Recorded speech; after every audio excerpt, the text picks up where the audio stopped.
नमस्कार साथियों, एक बार फिर आप सभी का स्वागत है हमारे इस इंटरनेशनल ऑर्गेनाइजेशन सीरीज प्रोग्राम में। आज हम लोग कुछ नए संगठनों को लेकर बात करेंगे, तो चलिए सेशन शुरू करते हैं। संगठनों को शुरू करने से पहले सबसे पहले आपको कुछ इन दोनों संगठनों के बारे में जो बेसिक बातें हैं वो आपको याद रखनी है। उनको मैंने एक ही जगह पे कंपाइल कर दिया है, ये आपको याद रखना है। जैसे पहला, इन दोनों संस्थाओं को बनाने का विचार 1944 में ब्रिटेन वुड्स नामक स्थान पर आया था, इसलिए इनको ब्रिटेन वुड्स ट्विंस के नाम से जाना जाता है। ये स्थान भी आपको याद रखना है, यूएसए में है, यूनाइटेड स्टेट ऑफ अमेरिका। दूसरा, इन दोनों को जुड़वा बहनों के नाम से भी जाना जाता है, ये भी आपको याद रखना है। ये जो तीनों जो मुख्य बिंदु हैं ये प्रीलिम्स के लिए बहुत इंपॉर्टेंट हैं, इसलिए आपको अच्छे से याद रखना है। तीसरा, इनमें जो मुख्य बिंदु है ये दोनों को बीच के अंतर को स्पष्ट करता है, तो आपको याद रखना है। जैसे वर्ल्ड बैंक सदस्य राष्ट्रों को संतुलित आर्थिक विकास को प्रोत्साहित करने के लिए दीर्घकालीन ऋण उपलब्ध कराती है, जबकि आईएमएफ सदस्य राष्ट्रों के भुगतान संतुलन में असमानता को दूर करने के लिए अल्पकालीन ऋण उपलब्ध कराती है। अब हम लोग इन संगठनों के बारे में विस्तार से देखेंगे, तो चलिए शुरू करते हैं। पहला संगठन इंटरनेशनल मॉनेटरी फंड या आईएमएफ। इसमें सबसे पहला जो बिंदु आपको याद रखना है वो इसका स्थापना वर्ष आपको याद रखना है 1944 से 1945। ये दो वर्ष इसलिए हैं, आपको कंफ्यूजन ना हो तो मैं क्लियर कर रहा हूँ। जैसे इनकी स्थापना जो हुई जुलाई 1944 में हुई थी, लेकिन इनका जो कंप्लीट कार्य शुरू हुआ था वो 1945 से, अर्थात इन्होंने जो अपना कंप्लीट या पूरा कार्य करना शुरू किया वो 1945 से। इसका मुख्यालय आपको याद रखना है Washington DC, United state of America में। तीसरा जो मुख्य बिंदु है, इसका उद्देश्य सदस्य देशों को आर्थिक और तकनीकी सहायता प्रदान करने के साथ साथ अंतर्राष्ट्रीय विनिमय दरों को स्थिर रखना तथा आर्थिक विकास को सुगम बनाना इसका मुख्य उद्देश्य है। इसके सदस्य भी आपको याद रखना है, 189 है। अब इससे संबंधित जो मुख्य बिंदु हैं उन पर नजर डालते हैं।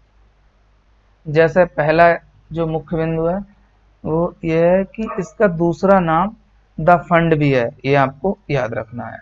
दूसरा जो मुख्य बिंदु है, बोर्ड ऑफ गवर्नर, इसका सर्वोच्च निर्णय लेने वाला संगठन है, ये बात आपको याद रखनी है। तीसरा, poverty reduction and growth facility, इसका सबसे महत्वपूर्ण अंग है, जिसे आईएमएफ का दान खाता भी कहा जाता है, ये आपको याद रखना है प्रीलिम्स के लिए।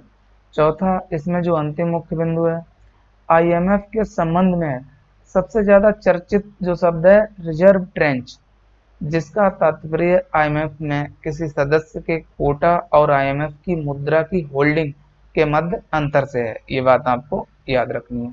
ये भी काफी प्रीलिम्स के लिए इम्पोर्टेंट है। अब हम लोग नेक्स्ट संगठन के बारे में बात करेंगे। नेक्स्ट संगठन है वर्ल्ड बैंक। इस जो सीरीज का ये 20 संगठन है या 20वां, और इस वीडियो का दूसरा संगठन है, तो चलिए इसमें देखते हैं। सबसे पहले आपको इसकी स्थापना वर्ष याद रखना है, 1944 1945। दोनों की स्थापना एक ही समय में हुई थी, तो एक ही वर्ष ही आपको याद रखना है। मुख्यालय भी आपको याद रखना है, एक ही जगह है दोनों का, वाशिंगटन डीसी, यूएसए में। तीसरा, इसके भी सदस्य 189 ही है, और इसका सिद्धांत आपको याद रखना है, बहुत इंपॉर्टेंट है, गरीबी मुक्त विश्व के लिए कार्य करना, ये आपको याद रखना है। इसका उद्देश्य आपको याद रखना है, सदस्य राष्ट्रों को पुनर्निर्माण तथा विकास के कार्यों में आर्थिक सहायता देना, ये इसका मुख्य उद्देश्य है। अब ये आपको याद रखना है, विश्व बैंक 5 संस्थाओं से मिलकर बनने वाला एक संगठन है, जो इस प्रकार है। इन सब का मुख्यालय आपको याद रखना है, वाशिंगटन डीसी में है। तो देखते हैं वो कौन कौन सी संस्थाएं हैं जिनसे मिलकर विश्व बैंक बना है। पहला आपको ये याद रखना है, जो वर्ल्ड बैंक नाम है वो बेसिकली इसी के लिए प्रयोग किया जाता है। IBRD international bank for reconstruction and development, पुनर्निर्माण और विकास के लिए अंतर्राष्ट्रीय बैंक, ये आपको याद रखना है। इसकी स्थापना भी आपको याद रखनी है 1944 से 1945 में। दूसरी संस्था है इंटरनेशनल फाइनेंस कॉरपोरेशन, अंतर्राष्ट्रीय वित्त निगम, ये भी आपको याद रखनी है। इसका कार्य आपको याद रखना है, ये जो कुछ प्रोग्राम चल रहे हैं उनमें जैसे वित्त प्रदान करना इसका मुख्य कार्य है, ये आपको याद रखना है। इसकी स्थापना भी आपको याद रखनी है 1956। तीसरी संस्था है जो IDA इंटरनेशनल डेवलपमेंट एसोसिएशन, ये प्रीलिम्स के लिए बहुत इंपॉर्टेंट है, पूछा भी जाता है सॉफ्ट लोन विंडो किसे कहा जाता है, तो आपको याद रखना है इसे वर्ल्ड बैंक की सॉफ्ट लोन विंडो कहा जाता है। इसकी स्थापना आपको याद रखनी है 1960 हुई थी। चौथी संस्था है इसकी ICID international centre for settlement of investment dispute. इस संस्था का कार्य जो सदस्य देश हैं उनके बीच निवेश को लेकर जो विवाद होते हैं उनका निपटारा करना इसका कार्य है। इसकी स्थापना आपको याद रखनी है 1966 में हुई थी। अब जो लास्ट संस्था है पांचवी, उसको आपको याद रखना है। पांचवी संस्था है मीगा, ये आपको याद रखनी है, मल्टीलैटरल इन्वेस्टमेंट गारंटी एजेंसी, बहुपक्षीय निवेश गारंटी एजेंसी। इसका कार्य जो निवेश को लेकर है सदस्यों के बीच, उसके बीच समन्वय स्थापित करना है, ये बात आपको याद रखनी है। इसकी स्थापना आपको याद रखनी है सबसे लास्ट में या अंत में इसी की स्थापना हुई 1988 में।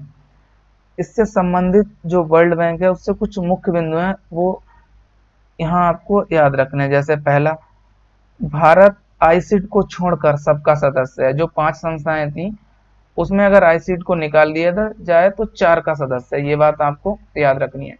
अगर कभी पूछा जाए भारत विश्व बैंक का सदस्य है तो आपको याद रखना विश्व बैंक का तो है ही, हमने बात की थी, सिर्फ ICID का सदस्य नहीं है। अब दूसरा, इसमें जो मुख्य बिंदु है आपको याद रखना है, जो विश्व बैंक है उसकी प्रारंभिक पूंजी $10,000 मिलियन थी जब इसकी स्थापना हुई थी, ये बात आपको याद रखनी है।